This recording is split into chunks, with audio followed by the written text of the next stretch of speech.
leyendo un poco, preparando mi clase para el día de hoy, recordaba a Gayo, a Justiniano y todos los demás eh, que escribieron precisamente sobre la fuente de las obligaciones. Entonces, me recordaba que Gayo establecía dos grandes fuentes de las obligaciones, como eran el contrato y el delito. Y entonces me ponía yo a pensar con respecto al tema del contrato. ¿Cuándo el hombre comenzó a celebrar contratos? Y entonces, viendo algunas documentales en la televisión, algunas películas y algo de lo que pues he estudiado, me hacían recordar que el hombre viene contratando desde que es hombre, desde que él está sobre la faz de la tierra. Y entonces decía yo, ¿cómo es que el hombre contrataba? ¿Y cuál es el primer contrato que el hombre realiza? Y sin lugar a dudas, el primer contrato que el hombre realiza, creo yo, es el trueque, la permuta. En esa época primitiva en la que el hombre es cazador, probablemente cambiaba pieles por carne o cambiaba carne o pieles por frutas, por lo que recolectaban, ¿verdad? El hombre no era solo cazador, también era recolector, comía lo que había, pues, y probablemente ese es el primer contrato. Pero cuando estamos hablando de los principios de la contratación, aquí ya estamos entrando a un campo mucho más profundo. Y también estudiando un poco de historia, entendemos que el consensualismo es probablemente el primer principio de contratación. Y cuando estamos hablando de consensualismo, nos estamos refiriendo precisamente a lo que veíamos anteriormente en el artículo 1518, que nos establece que los contratos son eminentemente consensuales, pero pone excepciones. Y entonces, cuando estamos hablando de que el contrato es eminente consensual, decíamos que basta el consentimiento para que los contratos nazcan a la vida jurídica. Y entonces, me imagino que ese era el primer principio de contratación consensualista. Cuando veíamos esa permuta, ese trueque de pieles por comida, o como nos decían en los cursos de la primaria de historia, que los mayas realizaban estos contratos cambiando plumas por cacao o por comida, qué sé yo, utilizando las plumas del quetzal o el cacao como una moneda de cambio. Entonces, entendemos ahí que las partes, las personas, sus contratos los celebraban por el puro consentimiento. Pero luego, el mismo artículo 1518 nos habla de otra forma de contratación. Y valga la redundancia, entramos a lo que es el formalismo. Ya no basta el consentimiento únicamente, sino que se requiere de algunos otros requisitos. Y entonces hablábamos en alguna de las clases que para que los contratos nacieran a la vida jurídica, pues tenía que haber entrega de la cosa. Y entonces ahí entrábamos a lo que son los contratos reales, o que tenían que hacerse por escrito. Y entonces ahí entramos ya al formalismo de la escritura. Entonces, eso creo yo que es precisamente el origen de los contratos, de cómo las partes celebran sus contratos. Posteriormente, el hombre ya entramos de la etapa prehistórica, entramos ya a la historia. Ya el hombre documenta sus contratos, ya el hombre deja vestigios de cómo es su contratación. Y entonces ahí sí ya entramos a lo que son los sistemas de contratación. Cómo es que el hombre viene celebrando sus contratos y encontramos que la forma de contratar del hombre ya dentro de lo que es periodo de la historia ya es eminentemente formalista. Entonces aquí invertimos lo que decían los principios de la contratación, que primero era consensualista y después se vuelve formalista. En los sistemas de contratación vemos que el hombre es primero formalista. ¿Y por qué formalista? Porque ya el hombre para celebrar sus contratos pues tiene algunos formalismos que nosotros hemos visto a lo largo del estudio de algunos libros. En el Código de Hammurabi se encuentran algunas formas de contratación.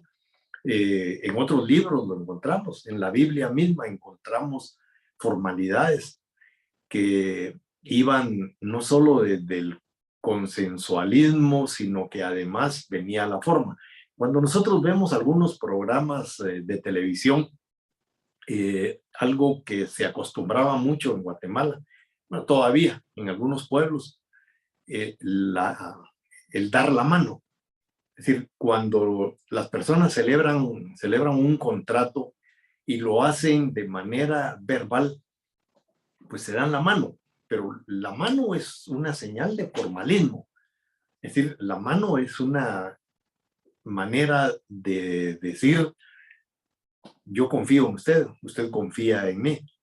Y lo que entre usted y yo celebremos se va a cumplir. Y mientras las personas no se dan la mano, todavía no nace a la vía jurídica el contrato. Entonces, ese formalismo pues va dándonos algunas ventajas, como son precisamente la certeza de la celebración de un contrato.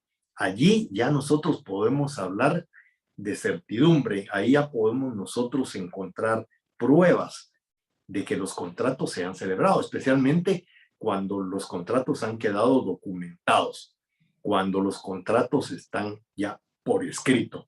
Y entonces, cuando estamos hablando ya de un sistema de contratación, estamos hablando de un sistema documentado, un sistema escrito, con formalidades. Pero estamos hablando de comunidades pequeñas. El hombre se ha aglutinado alrededor de grupos y entonces ser formalista ahí pues era conveniente y se podía hacer. Pero luego el hombre entra en contacto con otros pueblos y comienzan a darse relaciones entre ellos. Y esas relaciones contractuales se van volviendo ya mucho más grandes, más extensas. Y entonces el formalismo ya es un lastre. El formalismo evita que los contratos puedan ser contratos más rápidos, más fluidos. Y entonces se regresa otra vez al consensualismo. Y con el consensualismo viene la parte que nosotros vamos a conocer como los contratos verbales. El consensualismo, que también se ha llamado castellano, se cree que nació en Alcalá de Henares, lo que es Castilla, y por esa razón, pues se le ha llamado también castellano o espiritualista. Pero en este sistema vemos que los contratos son más fluidos, son mucho más rápidos, se pueden realizar sin ningún obstáculo, pero tienen el defecto que a veces no dejan evidencia. Entonces, no tenemos certeza de la celebración de los contratos. Encontramos un sistema que aglutina a estos dos, que es el sistema mixto o ecléctico, en el cual se establece que los contratos se pueden celebrar verbalmente o que se pueden celebrar por escrito. Entonces, cuando hablamos de un contrato verbal, estamos hablando del consensualismo. Los contratos ahí son consensuales. Pero cuando hablamos de un contrato escrito, entonces ahí decimos que el contrato es un contrato formal. ¿Y qué nos dice el código alrededor de esto? El artículo 1518, que ya lo expliqué, pero lo vamos a leer de nuevo. Dice, los contratos se perfeccionan por el simple consentimiento de las partes, excepto cuando la ley establece determinada formalidad como requisito esencial para su validez. Si nos vamos al artículo 1574, este artículo establece que todas las personas pueden contratar y obligarse. Primero, por escritura pública, es decir, por escrito. Y la escritura pública, que es como la suma de la manera de contratar. Es decir, cuando estamos hablando de escritura pública, estamos hablando de los instrumentos que elabora un notario y que deben registrarse por documento privado o por acta levantada ante el alcalde del lugar. Cuando estamos hablando de documento privado, estamos hablando de un documento en el cual no lo vamos a hacer ante un notario, pero sí va a necesitar que las firmas, por lo menos, estén legalizadas. El notario no va a dar fe del contrato. El notario únicamente va a dar fe de que las firmas son auténticas. ¿Y por qué es importante esto? Porque cuando se produce el incumplimiento de las obligaciones y vamos a irnos a juicio, vamos a encontrarnos dos tipos de juicio. Un juicio que se va a tardar una eternidad, como es el juicio ordinario, y un juicio que va a ser mucho más rápido, que son los juicios ejecutivos. Entonces, si ustedes celebran un contrato en documento privado y no tiene firmas legalizadas, pues a la hora de acudir ante juez competente se van a ir a un juicio ordinario. Pero si tienen firmas legalizadas, eso los va a llevar a un juicio ejecutivo. Entonces, la ventaja de que tenga firmas legalizadas es la vía procesal que se va a poder utilizar más adelante en el momento que haya un incumplimiento. Entonces, los documentos privados deben de tener firma legalizada, o es lo ideal que tengan firmas legalizadas, pero queda claro que ahí los notarios no dan fe del contrato, como sí ocurre en la escritura pública. En la escritura pública, el notario da fe de la contratación. Él está viendo cómo es que las partes están contratando. En los documentos privados, de lo único que da fe el notario es de que las firmas son auténticas, pero no da fe de nada de lo que las partes han pactado. Es decir, el notario no da fe de lo que las partes convinieron, solo da fe, vuelvo a decirlo, de que las firmas son auténticas. Luego dice el numeral segundo que también puede ser por acta levantada ante el alcalde del lugar. Eso era muy frecuente porque, pues, cuando este código entra en vigencia, había muy pocos notarios, abogados y notarios, muy pocos. Y casi todos estaban centralizados en la ciudad capital y algunos en los departamentos, en las cabeceras departamentales. Pero en los municipios o en las aldeas cercanas a los municipios no contaban con notarios. Y entonces este código permite que se puedan realizar contratos ante el alcalde del lugar.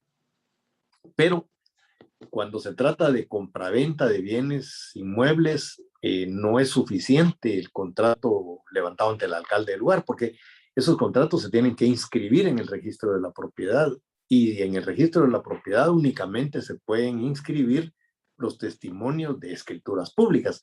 Entonces, ahí, no obstante que se puede realizar el negocio, posteriormente hay que elevarlo a escritura pública cuando se trata de bienes inmuebles.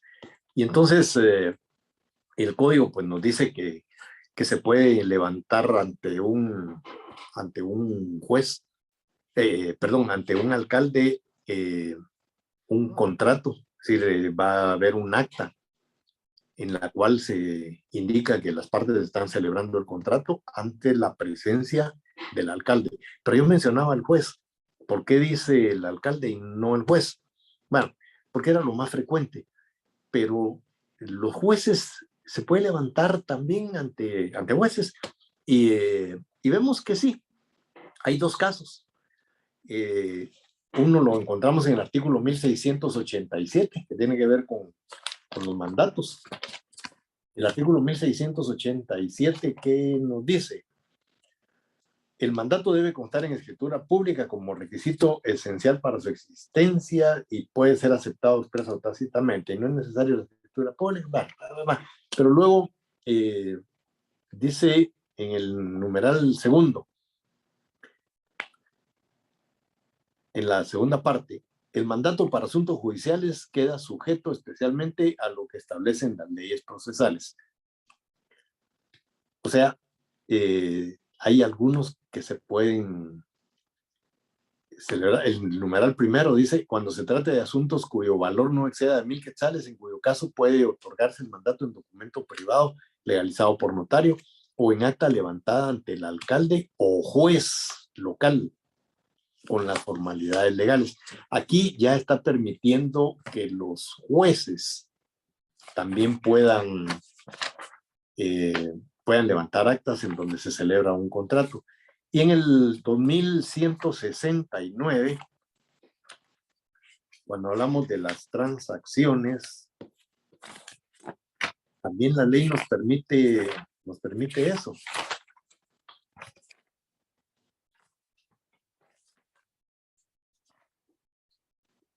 La transacción debe redactarse por escrito, sea en escritura pública o en documento privado legalizado por notario, o bien mediante acta judicial o petición escrita dirigida al juez, cuyas firmas estén autenticadas por notario.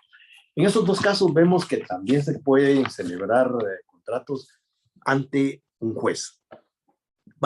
Entonces, nuestro código nos dice en el artículo 1518 que puede haber contratación verbal y puede haber contratación escrita. Y en el artículo 1574 estamos viendo primero que se puede otorgar un contrato por escritura pública, por documento privado, por acta levantada ante el alcalde y en esos dos casos que señalé, ante juez, por correspondencia. Cuando está hablando de correspondencia, aquí estamos hablando de algo inmenso.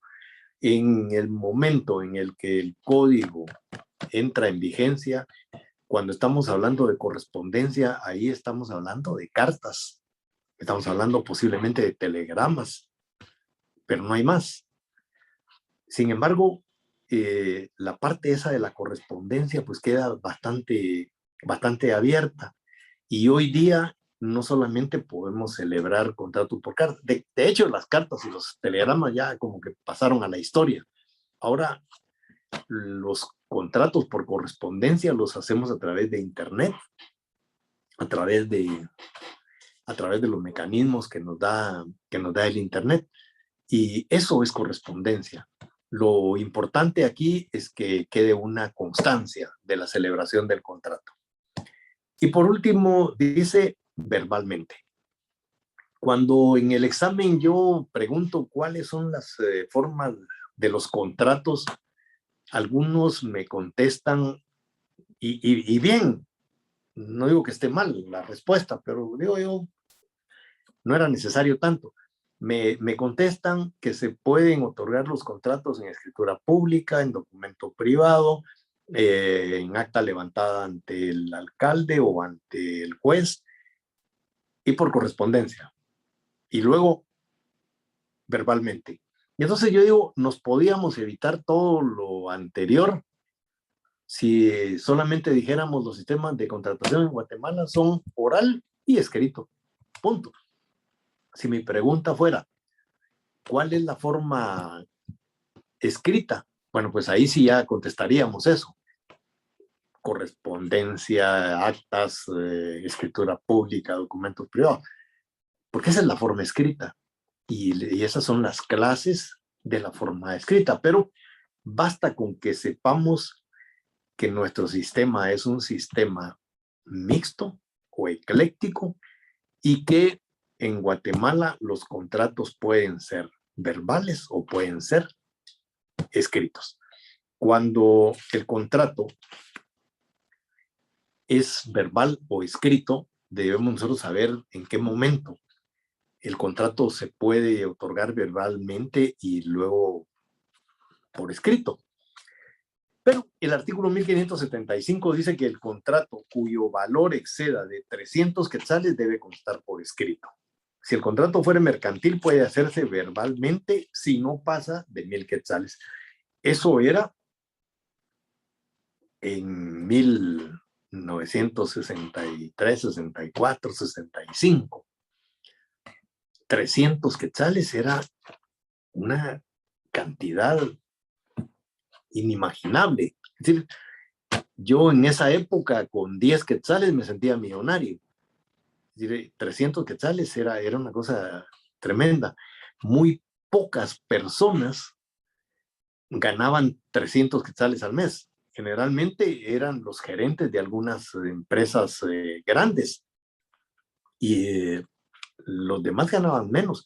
Un maestro de educación primaria ganaba 75 quetzales, hasta que después vino la bonificación y le aumentaron, creo que 125 quetzales a los maestros, pero era 300 quetzales, una cantidad de verdad grandísima.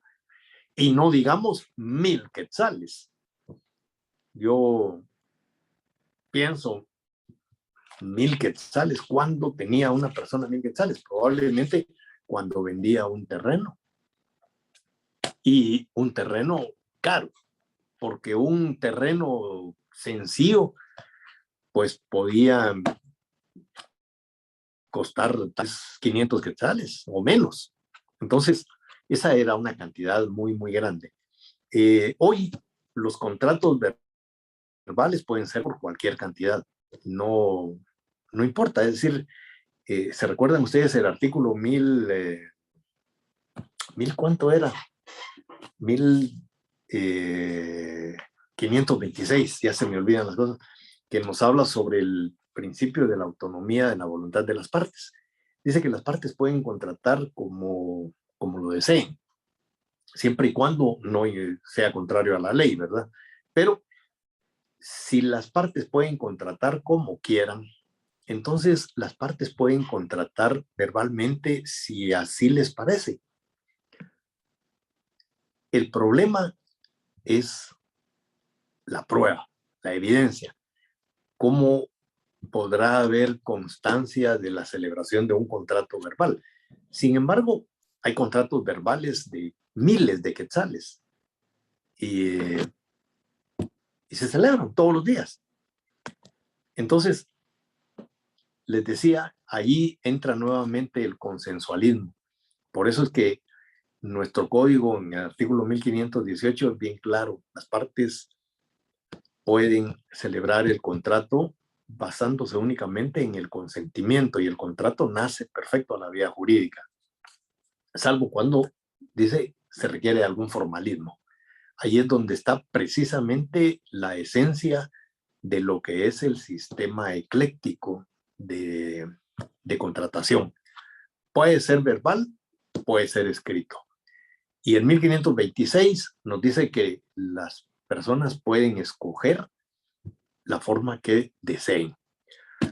Y escrito, pues vamos a entender que cuando cuesta más de 300 quetzales civiles y más de 1000 quetzales mercantiles.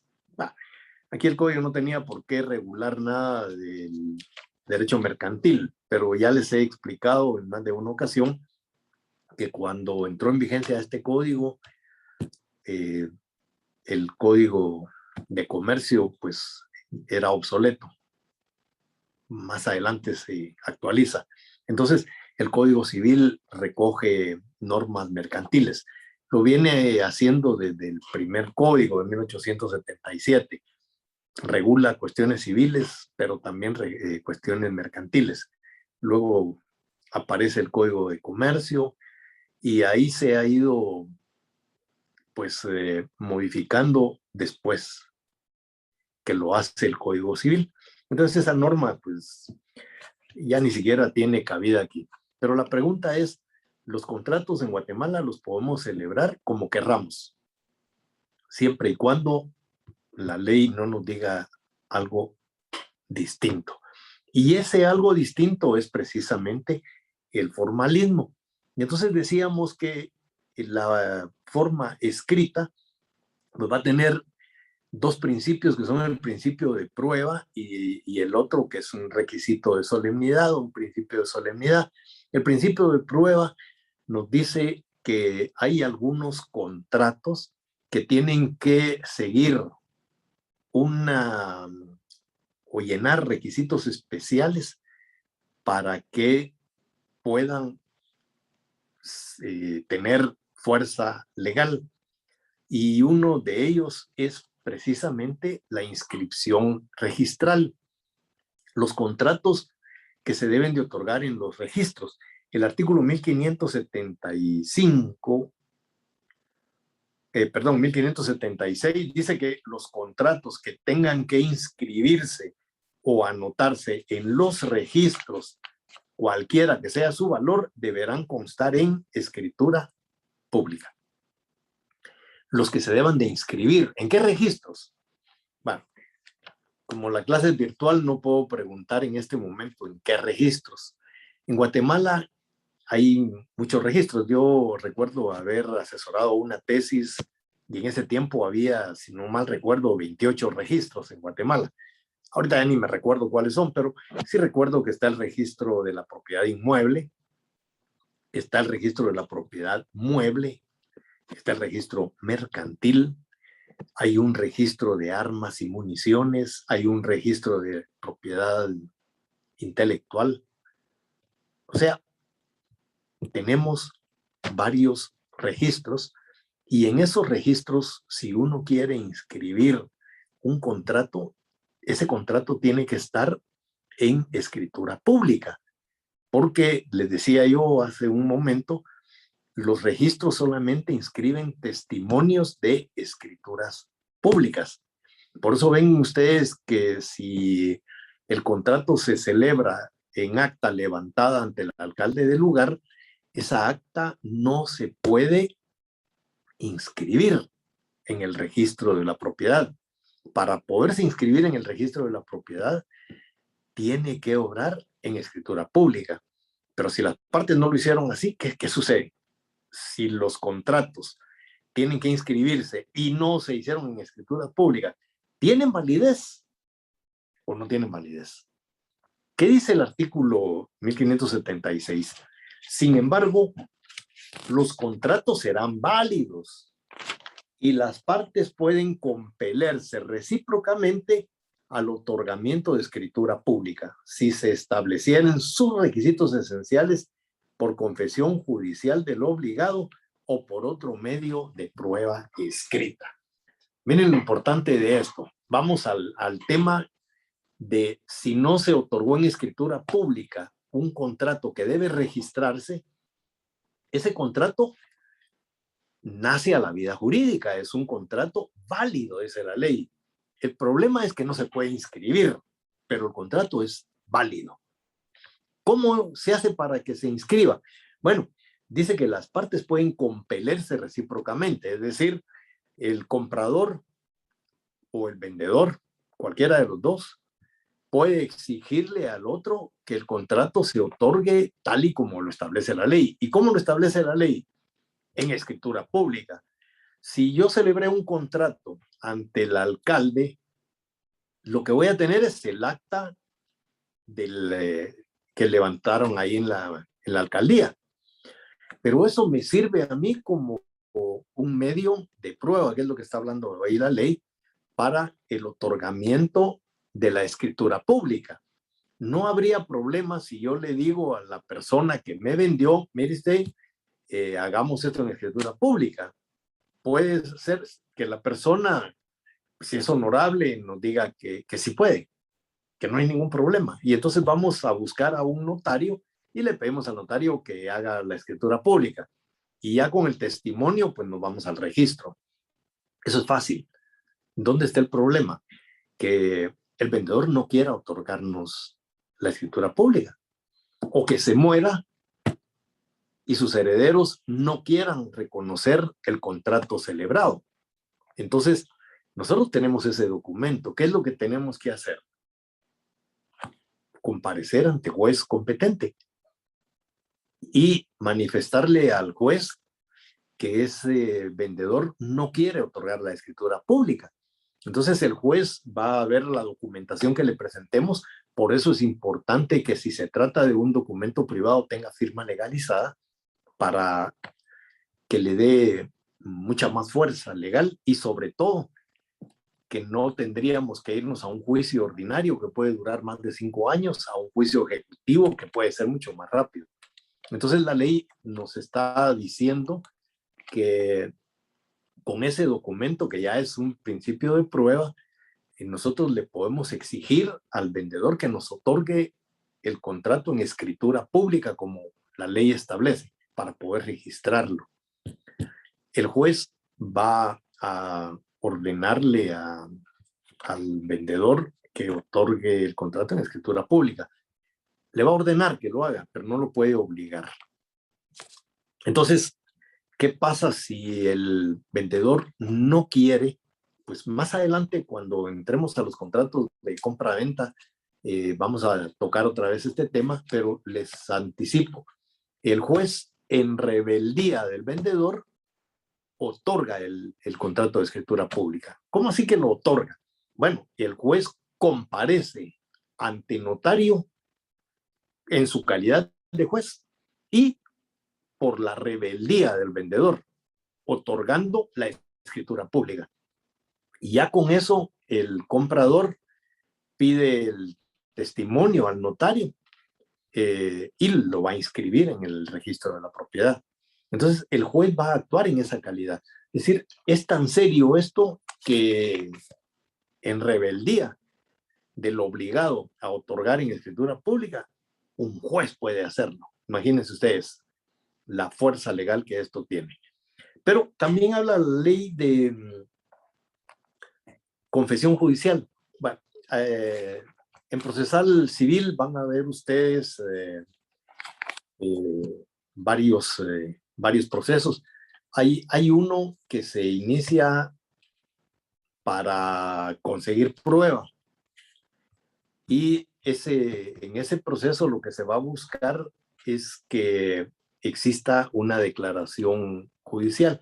Se conoce como anticipo de prueba. No me voy a meter mucho a ese tema, ya su profesor de Derecho Procesal Civil se los va a explicar más extensamente, pero cuando yo, por ejemplo, quiero demandar, pero no tengo la prueba suficiente para evitar un ordinario y tirarme a un juicio ejecutivo, pues entonces lo que hago es buscar un anticipo de prueba. En ese anticipo de prueba lo que persigo es que el juez cite a la otra parte y que la otra parte acepte haber celebrado un contrato. Y entonces ahí es donde tenemos la confesión judicial.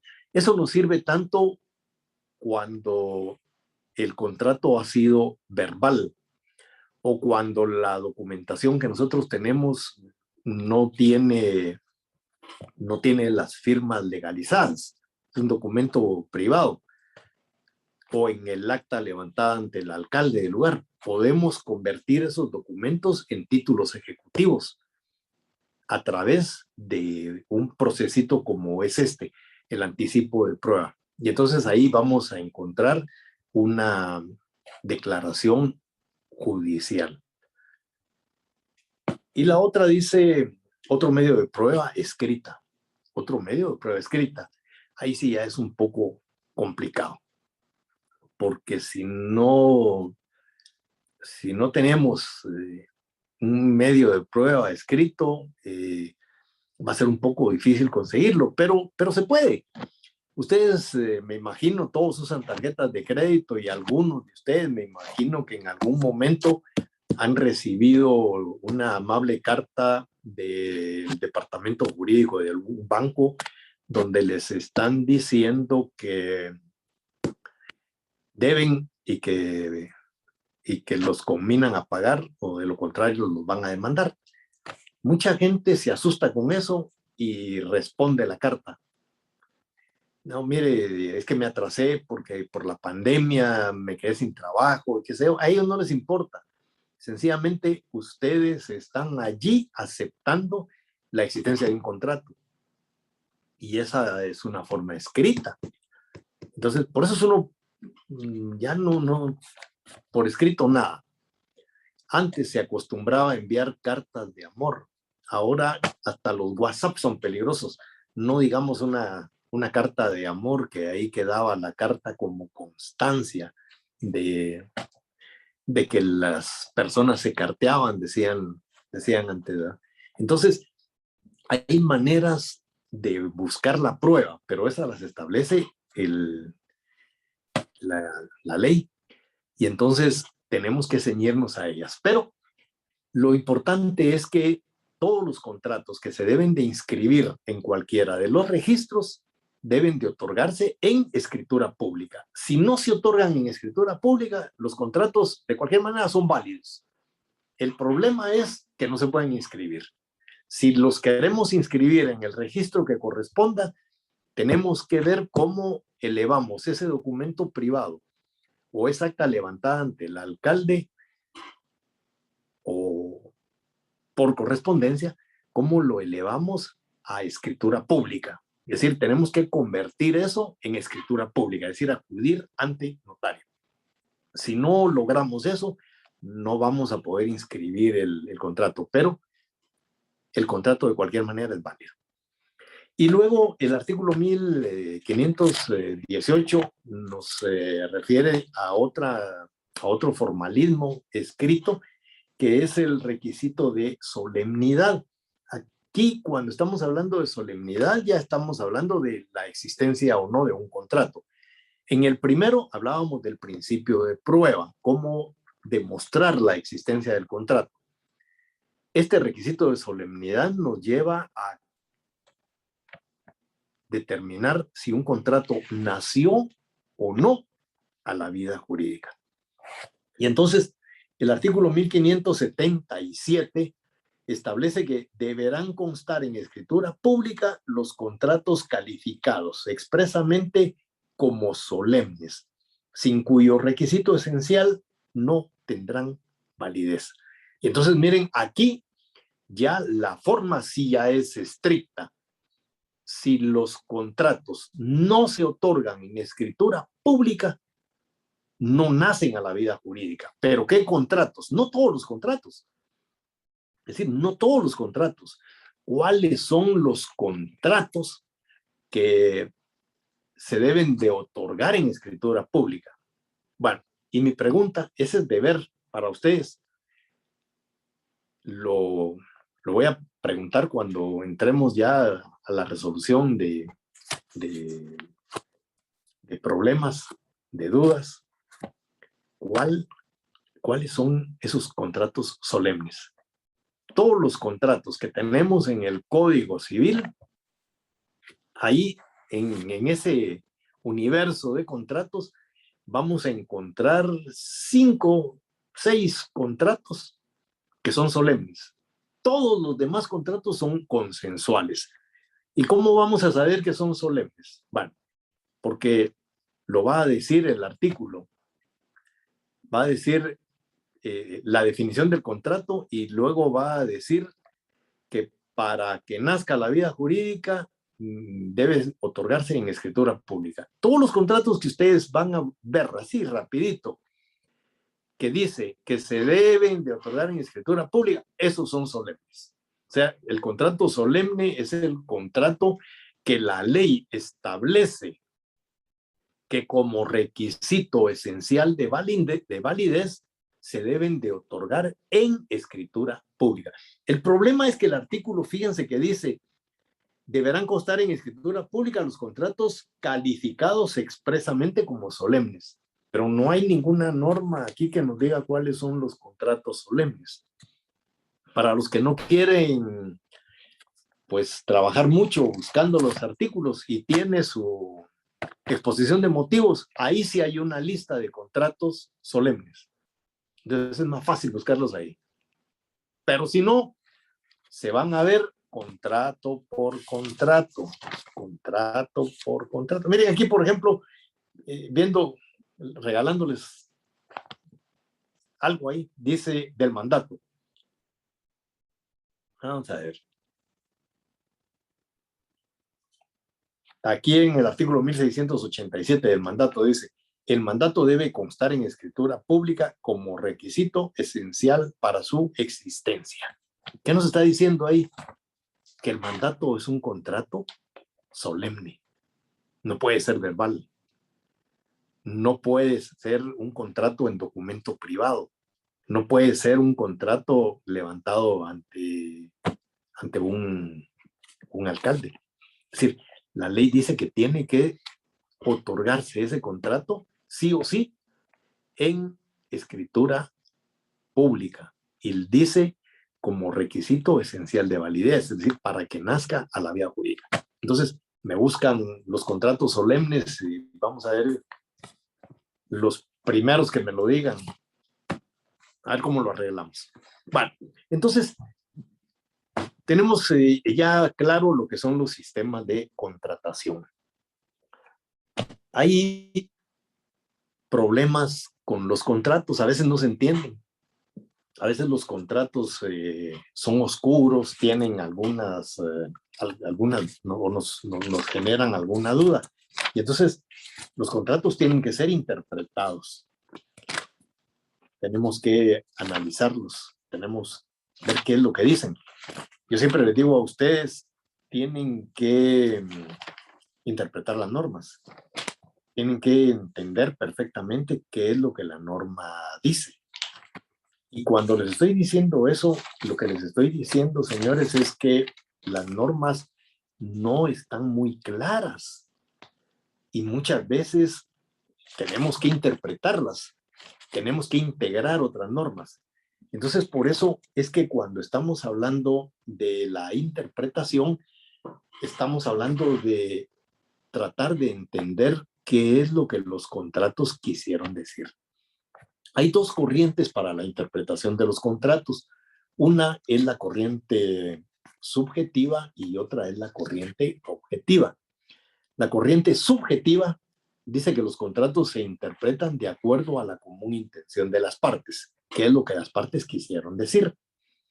Y la corriente objetiva se refiere a la literalidad de la norma, es decir, la norma no requiere en este caso interpretación, sino que tendríamos que irnos a lo que la norma dice. Y entonces, en un contrato, nosotros vamos a irnos, según esta corriente, a lo que dice el contrato. Pero si los contratos estuvieran bien hechos, pues no habría ningún problema, lo que el contrato diga. Pero generalmente los contratos no están tan bien hechos. Y entonces eso nos obliga a interpretar. Y nuestro ordenamiento jurídico, precisamente por eso, adopta la teoría subjetiva o la escuela subjetiva en cuanto a la interpretación de contratos. En el capítulo 6, cabalmente dice interpretación de los contratos y comenzamos con el artículo 1593 y establece que cuando los términos o conceptos del contrato son claros y no dejan lugar a dudas sobre la intención de los contratantes, se estará al sentido literal de sus cláusulas. Si las palabras fueren diferentes o contrarias a la intención evidente de los contratantes, prevalecerá esto sobre aquellas. Vamos a ver esto. Primero, en el artículo 1593 tenemos dos cosas.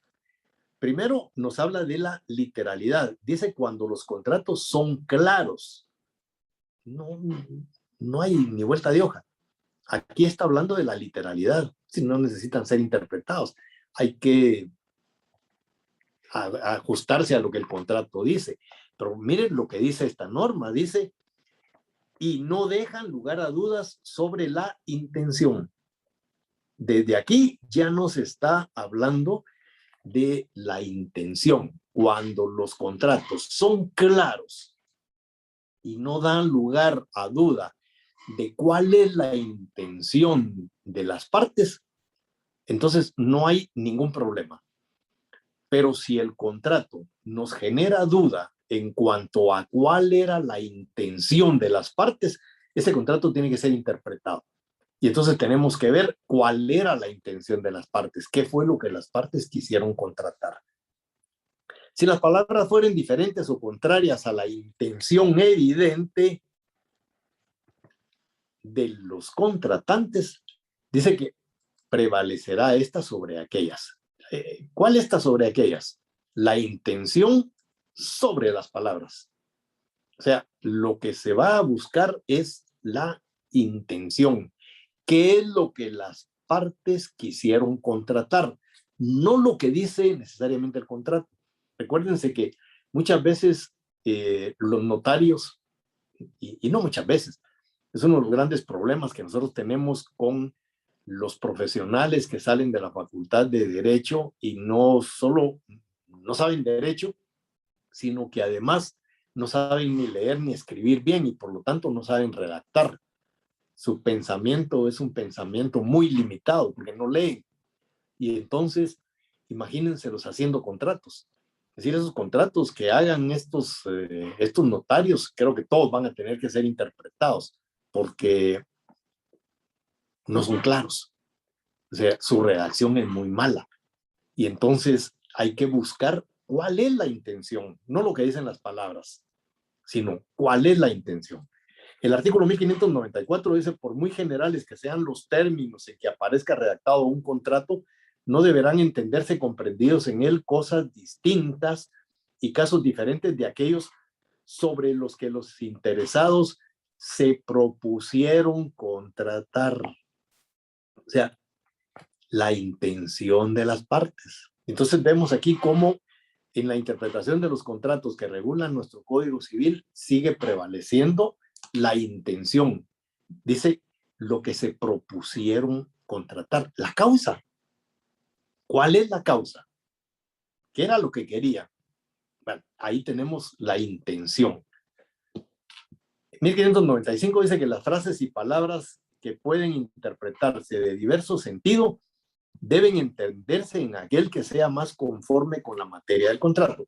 Aquí a lo que se está refiriendo, aquí no se está refiriendo ni a la literalidad ni a la intención, sino se está refiriendo a los sinónimos. Es decir, cuando los contratos tienen palabras que tienen diferente interpretación, pues tenemos que ver cuál es la naturaleza del contrato y ajustarlos a ese contrato. Entonces, nosotros tenemos un lenguaje muy rico y tenemos una manera muy peculiar de entender las palabras y entender los sinónimos. Lo que aquí es una cosa, en México no lo es. Por ejemplo, si hablamos de carros y coches, bueno, si en el contrato nuestro, en lugar de decir carro, dice coche, porque tenemos a un notario que vivió en México y se le quedó hasta el cantadito de los mexicanos, y en lugar de hablar de carros como nosotros solemos decir, un automóvil sería lo correcto. Imagínense, miren ese sinónimo: carro, automóvil, coche. Es decir, y entonces dijera coche, pues para nosotros coche es un marrano, ¿o no? Entonces, ¿a qué se están refiriendo las partes ahí? Bueno, esas palabras debemos entenderlas de conformidad con la naturaleza del contrato. Si en el contrato vemos que lo que se está vendiendo es un carro, pues vamos a entender que la palabra coche corresponde a un vehículo automotor, a un carro, según nosotros lo decimos. El artículo 1596 dice: si alguna cláusula permitiere diversos o contrarios sentidos, deberá entenderse en el más adecuado para que produzca efecto, según la naturaleza del contrato. Esto es similar a lo del artículo anterior. El artículo 1597 dice: cuando dos o más cláusulas se contradigan entre sí de tal manera que sea imposible su coexistencia, prevalecerá la cláusula o las cláusulas que sean más conformes con la naturaleza del contrato y con la intención de las partes. Volvemos nuevamente a la intención de las partes. ¿Qué es lo que las partes se propusieron contratar? Las cláusulas de los contratos se interpretarán las unas por las otras, atribuyendo a las dudosas el sentido que resulten del conjunto de todas. Una integración. Los que no sabemos hablar inglés, pero algo masticamos del inglés, cuando escuchamos a una persona hablándonos en inglés, hay algunas palabras que no entendemos, pero entendemos toda la oración, y entonces esas palabras, pues, no importa mucho, sabemos de qué nos están hablando. Luego, pues, ya nos metemos a buscar en el diccionario qué eran las palabritas para ir metiéndolas a nuestro vocabulario, pero pudimos saber qué era lo que la persona nos estaba diciendo, aunque no entendimos exactamente todas las palabras. Bueno, pues en los contratos ocurre lo mismo. Es decir, en un contrato hay algunas palabras ahí que parecen como que sacadas de otro planeta. Y esto ocurre muchas veces cuando los notarios machotean. Es decir, cuando ya tienen el contrato en la computadora y solo le meten datos. A veces se les olvida borrar algo y aparece en el contrato. Eso está fuera de contexto totalmente. Entonces, ¿qué es lo que vamos a hacer? Dependiendo de la naturaleza del contrato, dependiendo de la intención de las partes, si todo eso lo integramos, entonces vamos a saber qué es lo que las partes realmente querían contratar. El artículo 1599 dice que las cláusulas ambiguas se interpretarán con arreglo a lo que el uso y la costumbre determinan en el lugar en que el contrato se haya otorgado. Aquí estamos hablando nuevamente de usos distintos. ¿Cómo es que se contrata en Escuintla y cómo se contrata en Jalapa, o en Chiquimula, o en Quetzaltenango? Es decir, puede haber algunas maneras muy especiales de hablar y que se plasman dentro del contrato. Entonces, ¿qué es lo que está queriendo decir las partes? Bueno, lo vamos a tener que interpretar, dice, de acuerdo al uso y la costumbre del lugar. El artículo 1600, generalmente es pregunta de examen. Las cláusulas oscuras, ambiguas o contradictorias de un contrato insertas en modelos o formularios preparados de antemano por uno de los contratantes se interpretarán en favor del otro contratante. Voy a explicar esto, pero antes agreguémosle aquí al lado es una clasificación que vamos a ver más adelante, que son los contratos tipo. ¿Por qué hago énfasis en esto? Más adelante vamos a hablar de los contratos típicos y vamos a hablar de los contratos de adhesión. Aquí en este artículo 1600 encontramos lo que es un contrato tipo. No es ni típico ni es de adhesión, contrato tipo. Se confunde mucho con esos. En la clase anterior me preguntaban algo sobre el tema de los contratos de adhesión. Y entonces más o menos hablé algo del contrato de adhesión, pero cuando hablemos de ese contrato, pues vamos a explicarlo ya en toda su plenitud. Pero son los que más producen confusión, porque los contratos tipo, dice el artículo 1600, los contratos están redactados previamente por una de las partes. Y los contratos de adhesión ocurre lo mismo. Son contratos que ya están preparados anticipadamente por una de las partes, pero son diferentes. Y no quiero entrar ahorita a eso, lo vamos a ver ya regresando del examen. Es de las primeras cosas que vamos a hablar en ese momento. Pero hoy debemos entender que los contratos tipo son los contratos que se encuentran redactados previamente. Eso lo vemos en aquellos formularios en donde nosotros solo llenamos algunos datos, nuestro nombre, nuestra identificación y todo lo demás ya está escrito. Y entonces nosotros pues firmamos, lo aceptamos. Esos son contratos tipo, pero no son contratos de adhesión. Diferente los contratos de adhesión. Tal vez para anticipar una diferencia, los contratos típicos son contratos eminentemente civiles sobre cualquier cosa. Los contratos de adhesión los vamos a encontrar únicamente en los contratos de prestación de servicios públicos. Y con esto que baste para luego entrar a la explicación el próximo día. Dice que si hay ambigüedades, si hay cuestiones oscuras que no se entiendan, entonces dice el artículo 1600 que esos contratos siempre se van a interpretar a favor de la parte que no hizo el contrato. O sea, siempre aquí hay un indubio para el que no lo redactó. Es decir, cualquier oscuridad, cualquier cosa que no sea entendible, cualquier cosa que sea ambigua, dice la ley, esos contratos siempre se van a interpretar a favor de la otra parte. El artículo 1601 dice que cuando en un contrato se ha expresado un caso para explicar la obligación, no se entenderá que se quiso restringir toda la obligación a este caso solamente, excluyendo los otros a que naturalmente se... Bueno, eso me ocurre mucho cuando pongo ejemplos. Hay algunos que no quieren hacer un poquito de esfuerzo pensando. Les doy un ejemplo de lo más sencillo del mundo y luego me dicen, Lick, ¿nos podría dar otro ejemplo? A veces se los doy, a veces les contesto feo y les digo, mire, piénselo usted, porque ya lo que yo les di es un ejemplo, eso les debe servir para crear otros ejemplos. Y no quiere decir que lo que yo les expliqué gira únicamente alrededor del ejemplo y que solo eso es lo que se puede hacer. No, el ejemplo yo se los doy para que ustedes entiendan lo que les hablé, es decir, para llevarlo a un plano más entendible, pero no quiere decir que es lo único.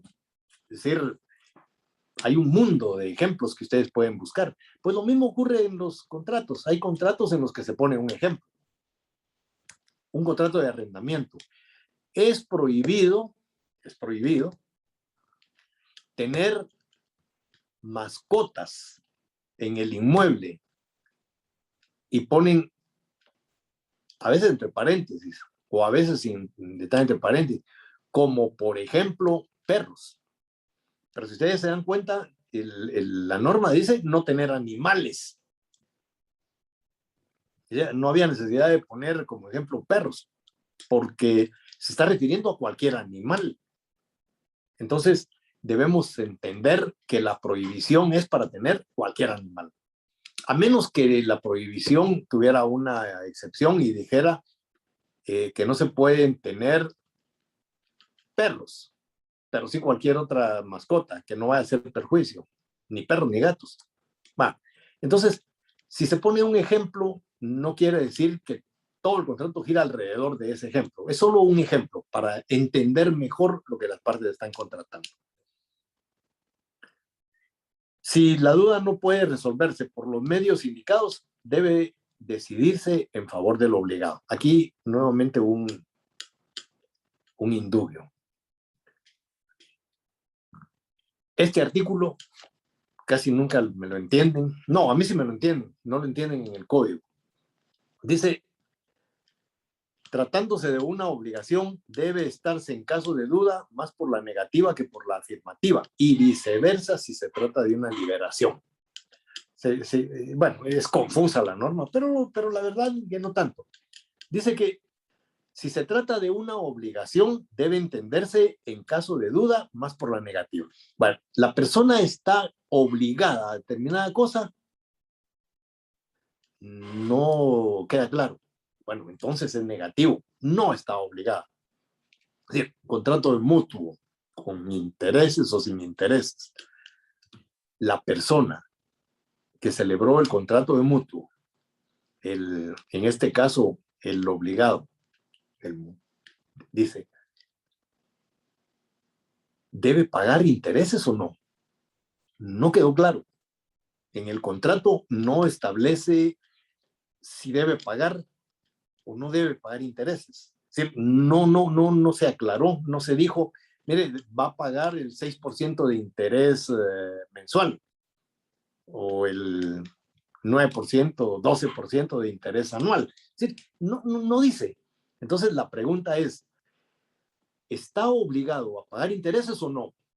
Y la respuesta nos la da este artículo. Dice que no. Veamos. Tratándose de una obligación debe estarse, en caso de duda, más por la negativa que por la afirmativa. Es decir, ¿debe pagar intereses? No está claro, entonces no. Y luego la viceversa, si se trata de una liberación. En un contrato no queda claro si a una persona se le está liberando de obligaciones o no. Es decir, hay una duda. Parece ser que se le está liberando, pero luego encontramos otra parte del contrato donde dice que así, más o menos, se infiere que no, pero en otra se infiere que sí. Y entonces la pregunta es, ¿esa persona está siendo liberada? Y la respuesta es sí.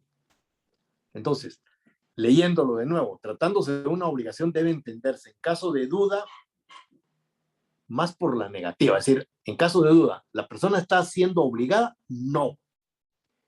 Y viceversa, ¿la persona está siendo liberada de la obligación? Sí. Eso es lo que nos dice esta norma. Y luego el artículo 1604 dice, cuando por los términos en que esté concebido el contrato no pueda conocerse la intención o voluntad de los contratantes sobre el objeto principal, la obligación carece de valor. Y ya para terminar, en el artículo 1251, les decía yo a ustedes que el artículo establece que son requisitos esenciales de validez el consentimiento, la capacidad y el objeto. Y además de eso, les dije la causa. No dice ahí que es la causa, pero a lo largo del Código Civil, y yo lo voy a ir señalando cada vez que veamos alguna de las instituciones, ¿dónde está la causa? Y en este artículo precisamente nos está hablando de la causa. Nos está diciendo que si no queda clara cuál es la intención de las partes, la intención de las partes es la causa. ¿Para qué es el contrato? Entonces dice que ese contrato carece de valor. Es un contrato nulo. ¿Por qué es un contrato nulo? Porque le falta un requisito esencial de validez. ¿Cuáles son los requisitos esenciales de validez? Dije en 1251, el consentimiento, la capacidad, el objeto, y el que no aparece ahí, la causa. Es un requisito esencial de validez. Y aquí nosotros encontramos precisamente eso. Si no se puede determinar cuál es la intención de las partes, cuál es la razón del contrato, cuál es la causa por la que están celebrando el contrato, entonces ese contrato es nulo de pleno derecho. ¿Por qué nulo decíamos? Porque le falta ese requisito esencial de validez. Bueno, hasta aquí vamos a evaluar el próximo jueves. Ustedes tienen tiempo para estudiar y en unos minutos pues les paso el link para resolver dudas. El día jueves, tal y como se los ofrecí, no voy a dar clase, sino que vamos a entrar directamente a Google Meet. Les voy a pasar los links antes de la clase y vamos a resolver dudas. Resolver dudas quiere decir que estudiaron. Y como estudiaron a conciencia, va a haber dudas. y estoy seguro que vamos a tener pues una clase amena. Así que nos vemos en un par de minutos.